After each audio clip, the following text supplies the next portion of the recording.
Assalamualaikum warahmatullahi wabarakatuh.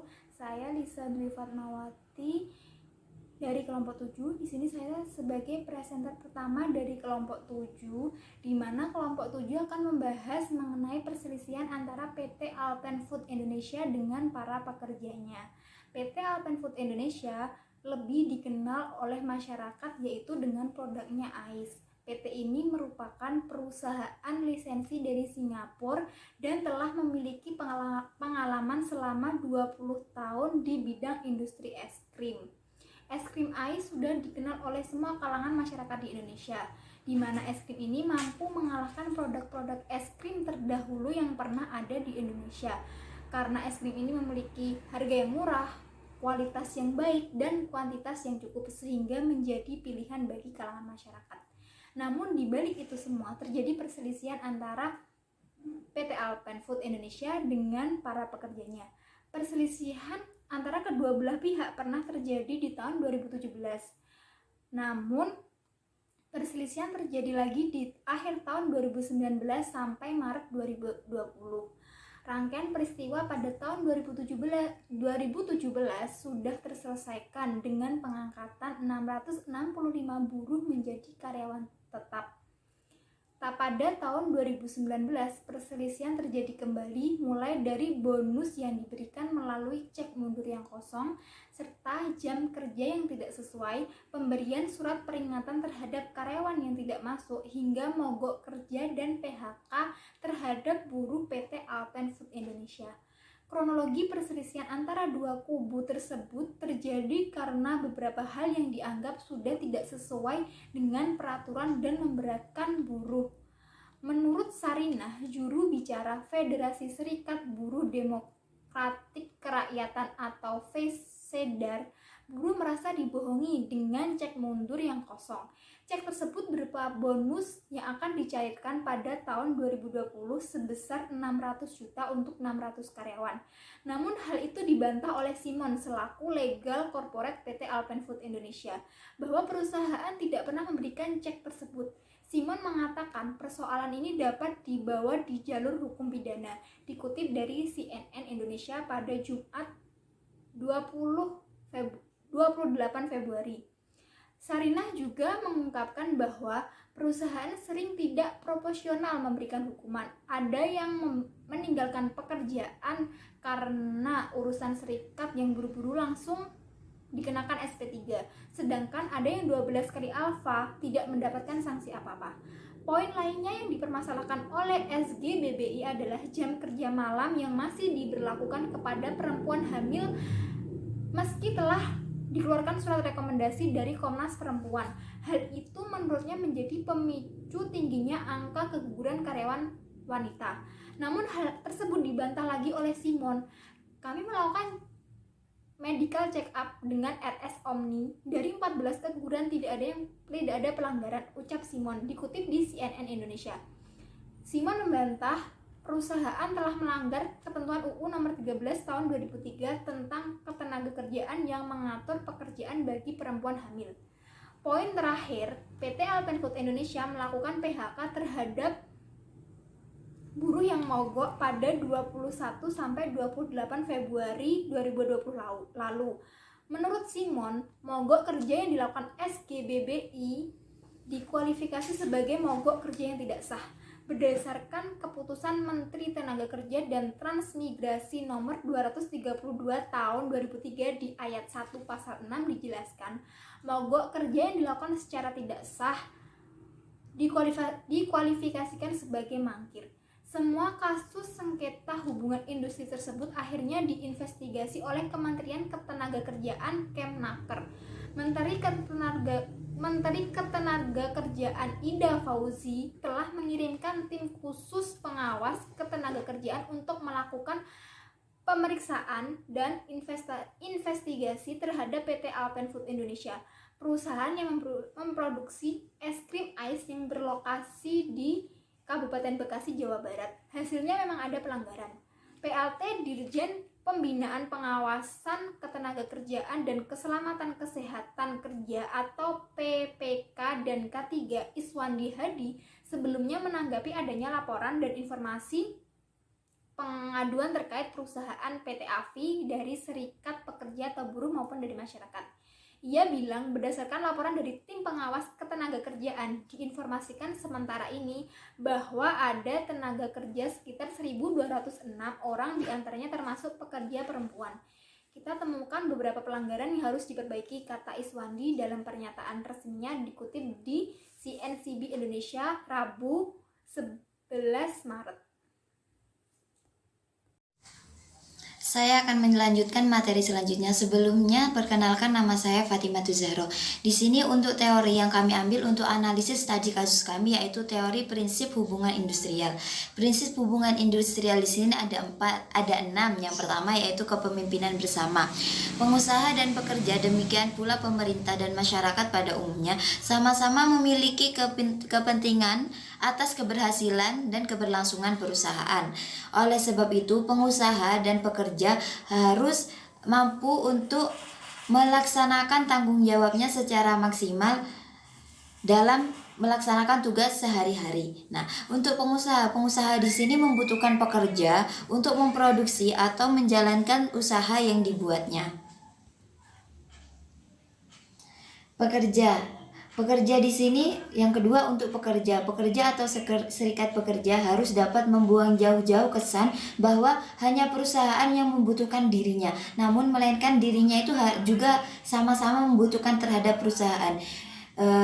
Pekerja membutuhkan perusahaan untuk mengembangkan karirnya dan juga menyalurkan kreativitas yang dia punya, dan hasil dari pekerjaannya itu akan digaji oleh perusahaan untuk membiayai kebutuhan sehari-hari. Nah, yang ketiga masyarakat di sini membutuhkan produk yang dikeluarkan oleh AISE. Yang keempat di sini adalah pemerintah mempunyai kepentingan kepada perusahaan untuk meningkatkan pendapatan negara, baik itu dari hasil dari pajak bumi bangunan ataupun pajak penjualan. Prinsip yang ketiga di sini adalah kemitraan dan saling ketergantungan. Perusahaan merupakan sumber penghasilan bagi banyak orang. Semakin banyak perusahaan yang membuka usaha baru, maka semakin banyak pula kesempatan lapangan kerja yang akan memberikan penghasilan bagi banyak pekerja. Pekerja dan pengusaha sebagai mitra saling bergantung dan saling membutuhkan.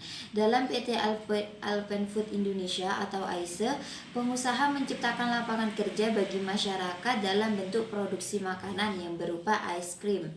Meskipun tidak semua pekerjaan ditangani oleh manusia, terdapat banyak alat dan mesin yang digunakan untuk memproduksi. Namun alat canggih tersebut tidak akan berjalan tanpa ada kendali dari manusia. Jadi manusia di sini sangat dibutuhkan juga untuk mengendalikan suatu alat-alat canggih agar bisa memproduksi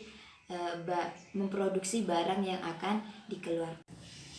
Prinsip yang ketiga di sini adalah hubungan fungsional dan pembagian tugas. Pengusaha dan pekerja mempunyai hubungan fungsional dan masing-masing mempunyai tugas dan fungsi yang berbeda dengan pembagian kerja dan tugasnya. Contohnya, pengusaha sebagai penggerak dan membuka usaha, mempunyai ide, mempunyai modal untuk usahanya dan mengawasi kinerja operasional suatu pabrik. Pembagian kerja pekerja sesuai dengan yang sudah ditentukan oleh perusahaan. Fungsi dari pekerja di sini adalah melakukan pekerjaan operasional sesuai dengan jabatannya, tugas dan jam kerja sesuai dengan jabatan, tugas dan jam kerjanya. Contohnya operasional pabrik, bagian keuangan, bagian produksi, bagian pengirim barang, dan lain sebagainya. Prinsip yang keempat di sini adalah kekeluargaan. Pengusaha dan pekerja merupakan anggota keluarga perusahaan sebagaimana pola hubungan sebuah keluarga. Maka hubungan antara pengusaha dan pekerja harus dilandasi sikap saling mengasihi antara pengusaha dan pekerja. Saling mengasihi, saling membantu, dan saling mengerti. Nah, pengusaha harus berusaha sejauh mungkin untuk mengetahui kesulitan dan keadaan yang dihadapi oleh pekerjanya, serta berusaha semaksimal mungkin untuk dapat membantu dan menjadi solusi bagi kesulitannya. Prinsip yang kelima di sini adalah penciptaan ketenangan berusaha dan ketentraman bekerja. Perlu dipahami bahwa tujuan dari pembinaan hubungan industrial adalah menciptakan ketenangan berusaha dan ketentraman dalam bekerja supaya dengan demikian dapat meningkatkan produktivitas perusahaan. Untuk itu, masing-masing pihak, pengusaha dan pekerja harus mampu menjadi mitra sosial yang harmonis. Masing-masing harus mampu menjaga diri untuk tidak menjadi sumber masalah dan perselisihan. Prinsip yang keenam ini adalah peningkatan produktivitas dan peningkatan kesejahteraan bersama. Peningkatan produktivitas perusahaan haruslah mampu meningkatkan kesejahteraan bersama, yakni kesejahteraan pengusaha maupun kesejahteraan pekerja. Biasa kita temui pekerja yang bermalas-malasan ketika ditanya kenapa, maka jawabnya karena gajinya hanya untuk pekerjaan yang seperti ini saja, tidak lebih.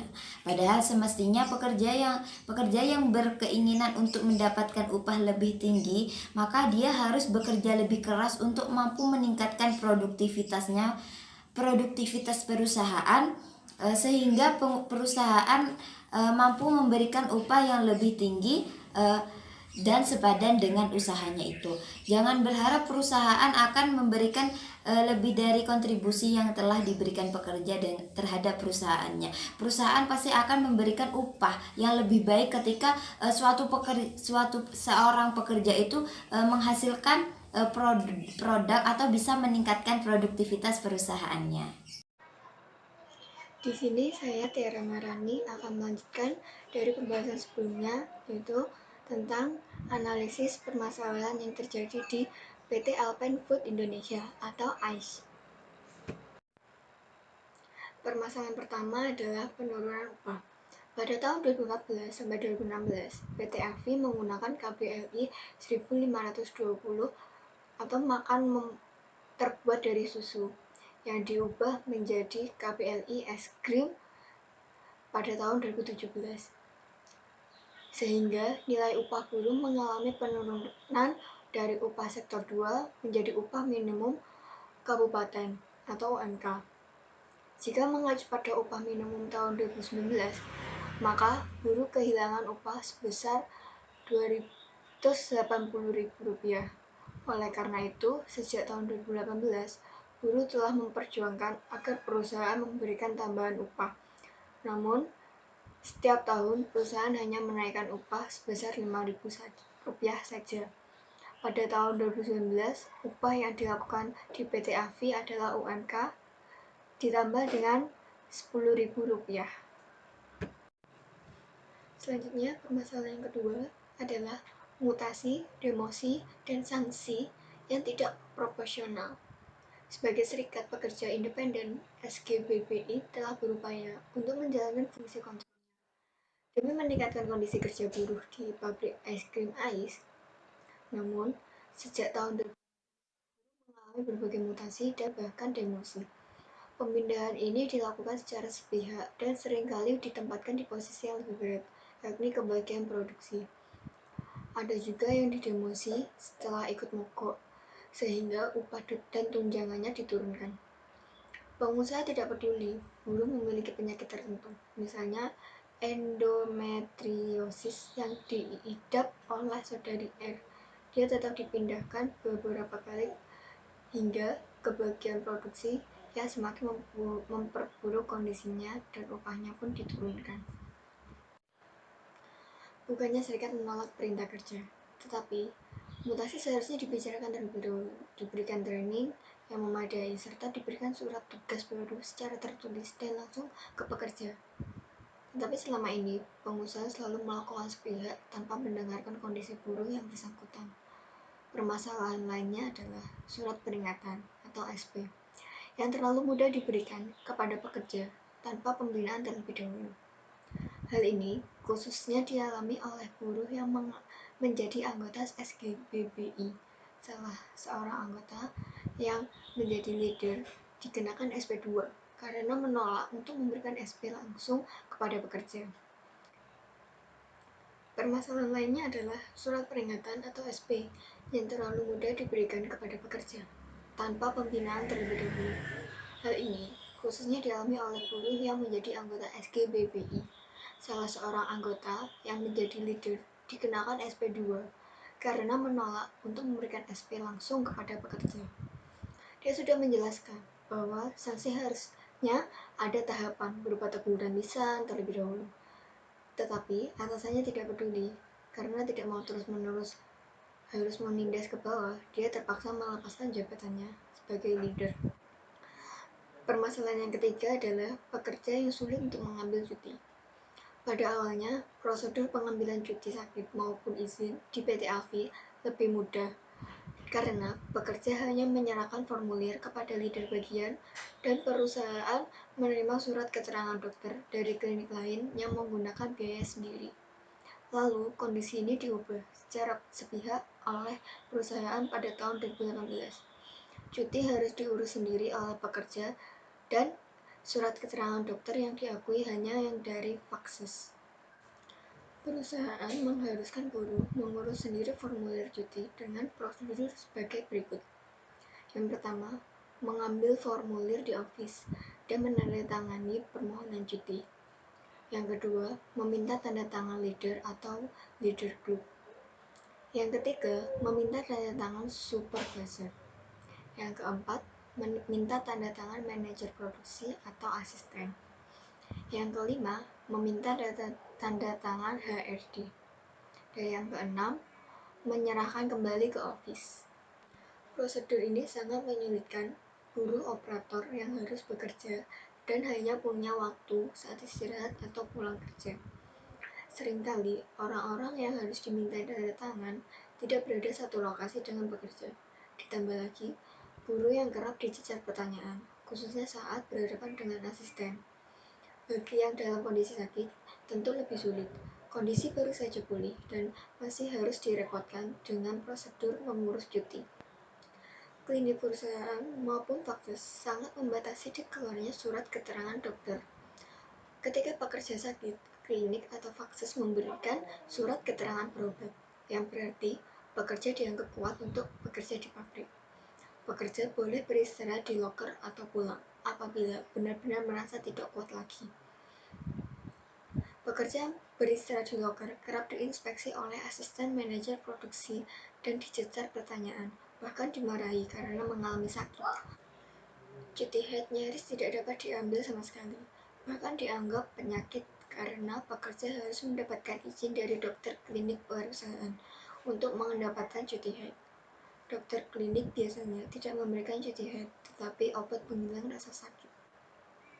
Permasalahan yang keempat adalah buruh perempuan hamil dipekerjakan pada malam hari. Sepanjang tahun 2019, terjadi 13 kasus keguguran dan 5 kematian bayi sebelum dilahirkan. Kasus bertambah menjadi 2 kasus keguguran dan 1 kasus kematian bayi pada awal tahun 2020. Total kasus keguguran yang terdata sebanyak 21 kasus. Pekerja atau buruh perempuan hamil masih dikenakan target produksi seperti biasa dan tidak mendapatkan keringanan atau pembebasan target meskipun kehamilan telah dilaporkan kepada atasan atau pihak pengusaha. Buruh perempuan hamil juga tidak dapat mengambil kerja non-shift karena dipersulit dengan syarat harus ada keterangan dari dokter spesialis kandungan dan harus ada kelainan kandungan. Sebelum mengambil cuti melahirkan, buruh diminta membuat pernyataan ditulis tangan dengan materai yang salah satu isinya adalah tidak akan menuntut kepada perusahaan di kemudian hari jika terjadi sesuatu yang tidak diinginkan. Permasalahan yang kelima adalah bonus dibayarkan dengan cek kosong. Pada pemogokan penghujung 2017, pengusaha melakukan diskriminasi dengan memberikan bonus kepada pekerja yang tidak melakukan mogok sebesar Rp1.000.000 per orang. Karena itu, pekerja yang berserikat juga menuntut haknya atas bonus sebesar Rp1.000.000 selama 1 tahun atau sepanjang 2018. Buruh menuntut hal ini. Kemudian terjadi perjanjian bersama pada tanggal 4 Januari 2019 yang isinya bonus sebesar Rp600 juta untuk 600 orang akan dibayarkan dengan cek yang dapat dicairkan setelah 1 tahun sebesar 300 juta rupiah dan sisanya dicairkan dengan cara dicicil yakni sebesar 25 juta rupiah per bulan. Buruh menerima penawaran tersebut karena berusaha memahami kondisi perusahaan. Mereka sudah tidak mempedulikan inflasi dan percaya karena diberikan cek sebagai bayaran. Cek ini diberikan oleh Komite Distributor AIS yang juga menjabat sebagai Direktur PT AFI pada tahun 2018. Ternyata saat mereka berusaha mencairkan pada tanggal 5 Januari 2020, cek tersebut tidak terdaftar hasilnya dan mereka berusaha mengonfirmasi kepada pihak perusahaan. Pihak perusahaan mengatakan perusahaan pembayaran sudah tutup. Permasalahan yang keenam adalah buruh kontrak. Ada 22 buruh anggota yang dipekerjakan sebagai pekerja kontrak yang dinilai bertentangan dengan pasal 59 Undang-Undang Nomor 13 Tahun 2003 tentang Ketenagakerjaan dan Kemenakertrans Nomor 100 Tahun 2004 karena buruh dipekerjakan di bagian produksi bersifat tetap bersama dengan karyawan tetap.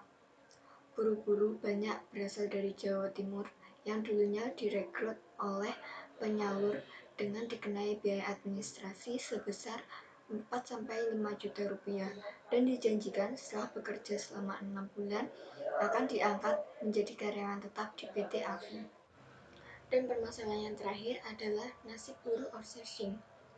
Untuk menggantikan pekerja yang dikenai PHK, perusahaan PT AFI mendatangkan buruh outsourcing dari Jawa Timur yang ditempatkan di penampungan yang dihuni sekitar 40 pekerja. Kondisi rumah terdiri dari 2 kamar dan 1 kamar mandi. Pekerja hidup berhimpit-himpitan dengan kondisi makanan yang tidak layak. Penggunaan buruh outsourcing atau alih daya ini juga bertentangan dengan ketentuan yang diatur dalam pasal 65 dan 66 Undang-Undang Ketenagakerjaan. Permenaker Nomor 19 Tahun 2012 yang mengatur penggunaan pekerja alih daya hanya dibolehkan di bagian penunjang. Kenyataannya, buruh outsourcing dipekerjakan di bagian Selanjutnya, perkenalkan, nama saya Linda Kurniawati, NIM 191217.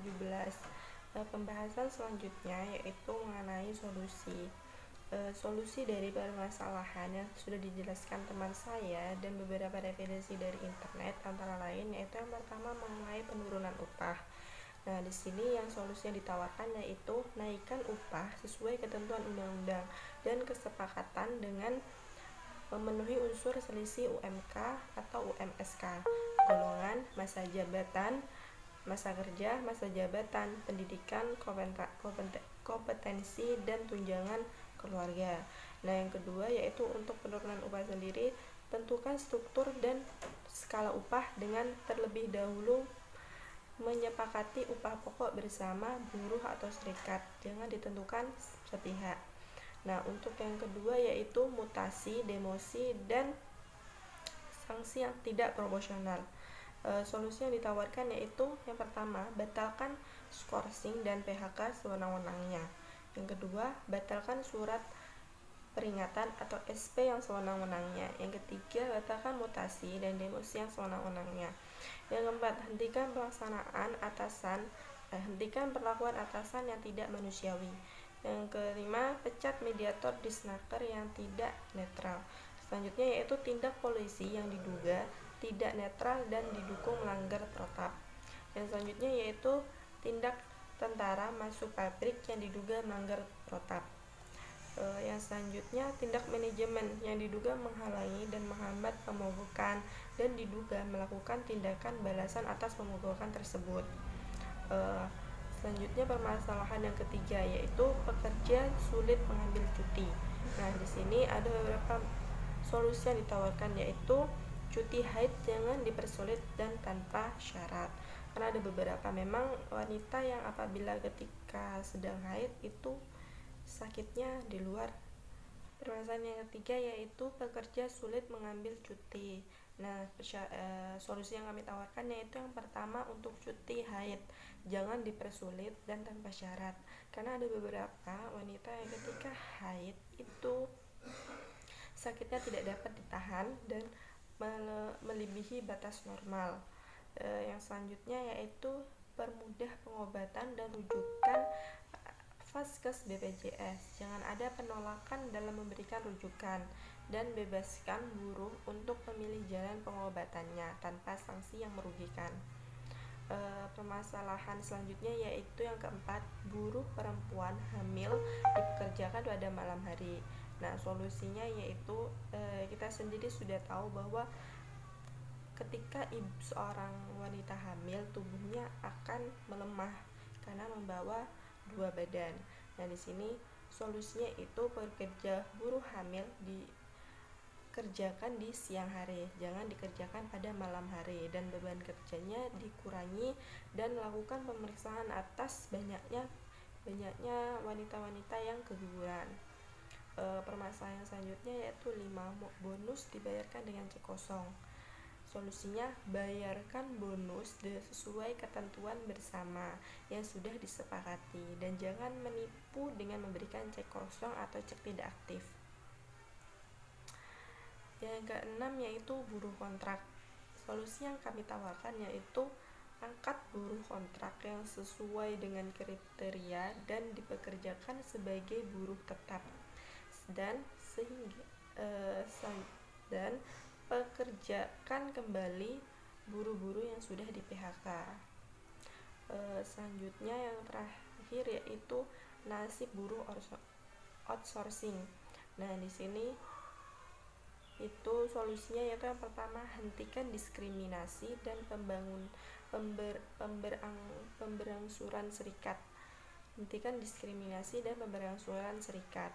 Yang kedua, cabut pasal-pasal atau peraturan perusahaan yang bertentangan dengan undang-undang ketenagakerjaan. Permasalahan yang ketujuh yaitu nasib buruh outsourcing. Nah, di sini solusi yang ditawarkan yaitu yang pertama, hentikan diskriminasi dan pemberhentian buruh serikat. Yang kedua yaitu cabut pasal-pasal peraturan perusahaan yang bertentangan dengan undang-undang ketenagakerjaan dan buat perjanjian kerjasama. Nah, solusi tambahan untuk permasalahan perusahaan AIS yaitu yang pertama, lindungi masyarakat atau konsumen dari produk yang tidak sehat karena diduga produk tercemar mikroba dan tetap dijual. Yang selanjutnya yaitu perbaiki dan perbaharui peralatan-peralatan dan sarana-sarana kerja di bagian tertentu yang masih manual atau tradisional sehingga beban kerja menjadi tidak berat dan tidak mengakibatkan hernia. Yang selanjutnya yaitu pemerintah harus melakukan investigasi dan dugaan terjadi pencemaran lingkungan dan pembuangan pembersihan amoniak dan juga masih ada kebocoran amoniak. Yang selanjutnya yaitu pemerintah harus melakukan pemeriksaan K3 secara benar karena K3 belum diterapkan dengan benar di perusahaan AIS ini. Nah, yang selanjutnya yaitu hentikan target yang sewenang-wenangnya. Perusahaan harus membuat target yang sesuai standar K3 yang berlaku. Sekian dari presentasi dari kelompok kami.